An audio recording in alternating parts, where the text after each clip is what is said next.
Hello everybody, it's Waves here again.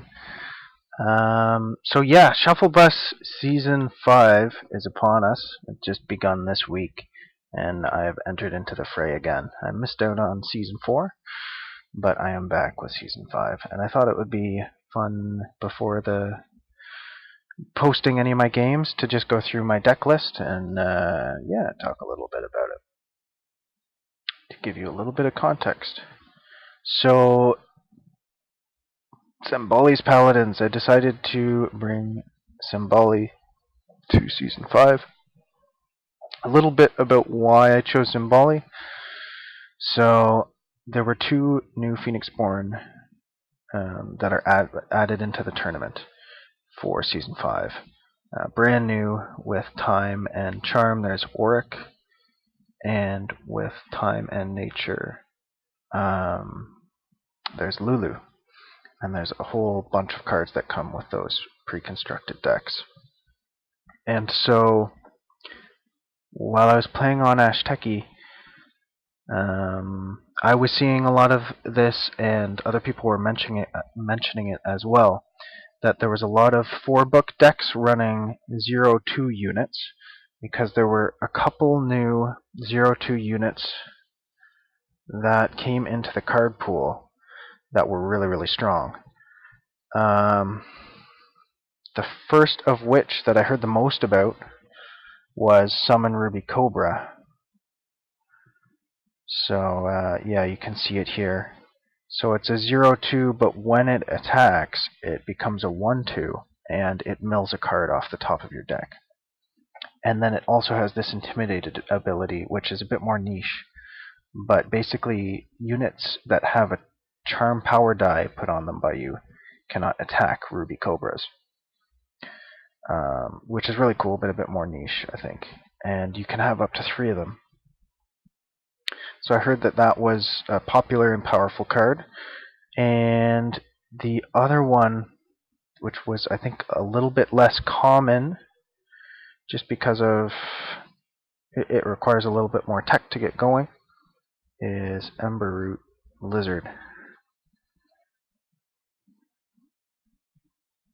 So it's a 0-2, but when it's declared as an attacker, if it has at least 1 status token on it, you add 1 to its attack value. And then if you do, you may deal 1 damage to another target unit.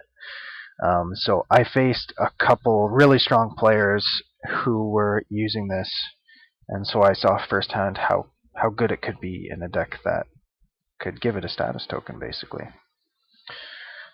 In addition, there's a whole lot of other good 2-health units already. Gilder is one that I was seeing a lot of because, I mean, it's unit guard, it's already really good. It pings 1 damage when it comes into play, a unit. And with more time cards being printed that deal with status tokens, the fact that when it dies it gives a unit a status token also makes it very useful for things like creeper decks and a whole host of other stuff anyway. So yeah, I heard there was going to be a 0-2 meta, lots of small, efficient conjurations. And so I thought, well, Aerodel and Odette seem really, really good against that.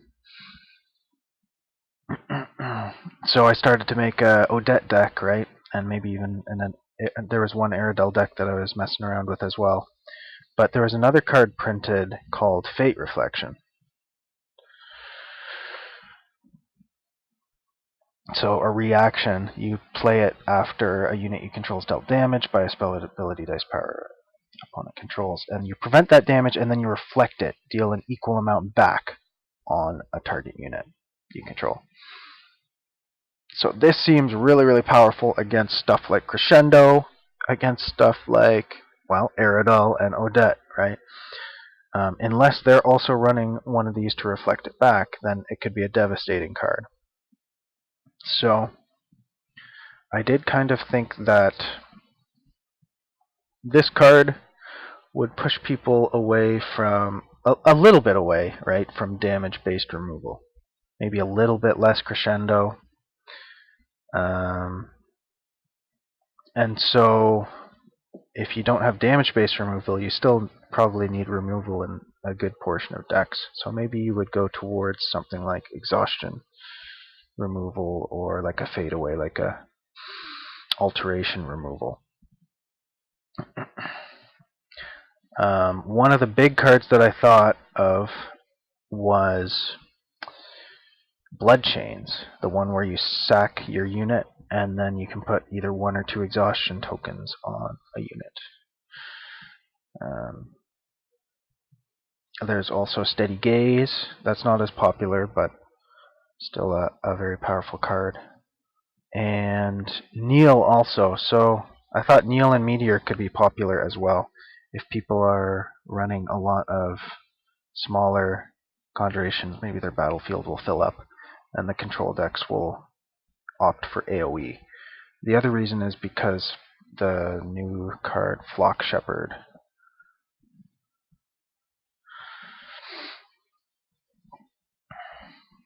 So it will protect the 0-2s while it's in play. But if you go AoE with Meteor and Kneel, then you don't even have to worry about that guy. You can just nuke everything. So all of this ridiculous preamble to say that I chose Symboli. Yeah, the main reason was just for Gift of Wings, her ability to remove all exhaustion tokens from a target ally you control, and then it can't be guarded against for the remainder of the turn. The other thing was I was seeing a lot of really, really good finely tuned creeper decks on Ash Techie, like a couple weeks before I think the tournament started. So I thought, this can't be guarded is nice against if they have guilders or something to block. It could be useful. So yeah, that's why I picked Symboli. In terms of the deck itself, here it is. So I really liked Gravity Training as an first 5 option from my Echo deck in Season 3. And it works just as well with Symboli in that she can attack with a unit, it is exhausted, and then you Gravity Train it and then Gift of Wings, so you can actually use it right away. But in general, I like it as an option to just build up a unit.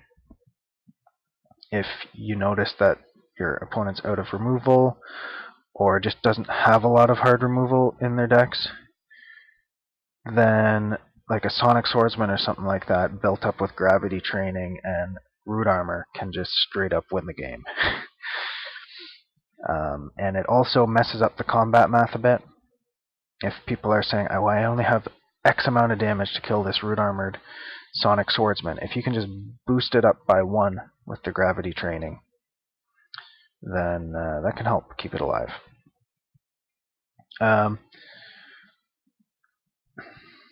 I guess before I go through the rest, I just had a crazy concept idea, and that's where I went with Symboli, and I'm like, I have to at least try this. Because I always hear people talk about Symboli where it's hard to build with her because her ability Gift of Wings wants big allies to swing multiple times. And then her ability Purify wants small allies with come into play abilities to bounce back into hand. And then I thought, well, you could have the best of both worlds if you just go all small allies, but then big alterations like Massive Growth and Holy Relics to boost them up. And I thought, I just want to try this. So yeah, I just threw a deck together and I added in a mount, Summon Ceresaurus mount, because, well, what goes great with small little allies with good come into play effects? Mounts. And I had been brutalized by some good players, mind you, who used Ceresaurus mount in the past, and so I wanted to try it out myself. Yeah, I put in some swift messengers to counter owls, and I played a couple games on Ash Techie, and I just had a lot of fun just with Swift Messenger and Summon Ceresaurus mount, because like the Summon Ceresaurus, it's a side action, right? So your opponent puts down a unit, you can react with the Swift Messenger and immediately mount and charge. That was just a lot of fun.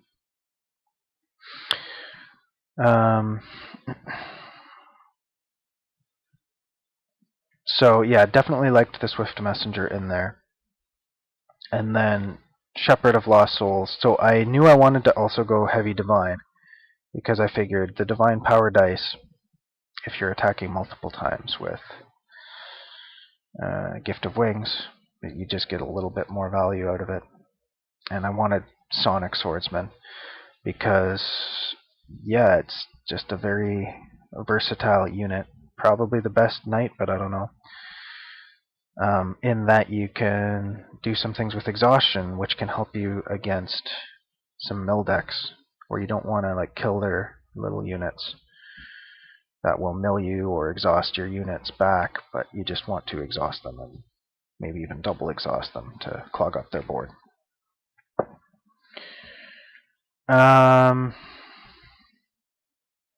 So yeah, so I knew I was going Heavy Divine. So the Shepherd of Lost Souls is like an absolute no-brainer here. And then that comboed with the Polarity Mages, it is a lot of anti-mill,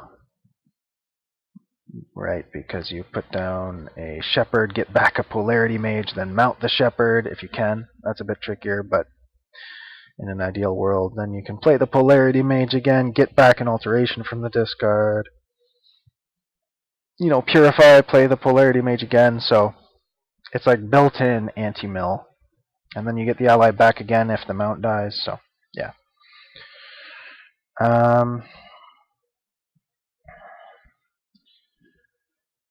The Light Swordsman seemed really good with Purify. So you get to play it out and attack with it, so it's already exhausted just in one turn. And then if your opponent has a choice, do I ping it off now? Do I even have a frog available to do that, right? You can sort of time it that way. And if it stays alive, then you can use Purify right away and get it right back to hand.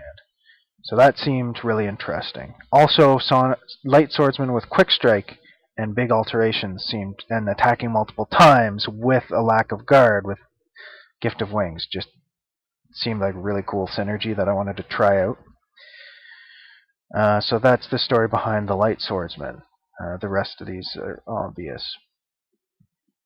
In terms of the other ready spells, so Lightbringer, I was having like real Gilder problems in some of the other decks I was building. So I thought Lightbringer can help me against these decks. It can help me against mill decks that have all these little blockers where I don't want them to die because they're just going to summon another unit. I want to exhaust them out. So that's the story behind Lightbringer. I'm in Divine. Anyway, the Winged Lioness, I was really debating back and forth on this, but this card really helped me win one of my first matches with this deck against a very good Creeper deck. So I found that the combination of Winged Lioness and Gravity Training actually helped me out a lot in that deck. Because if the Winged Lioness can stay alive, then you can even make it bigger and bigger and bigger. And then it becomes a threat on par with like a Sonic Swordsman or Ceresaurus, the other bigger stuff, right? So I don't expect to play this a lot, but in some matches with a lot of unit guard and maybe not a lot of removal, more proactive, aggressive decks, then I thought this could be a nice option to have.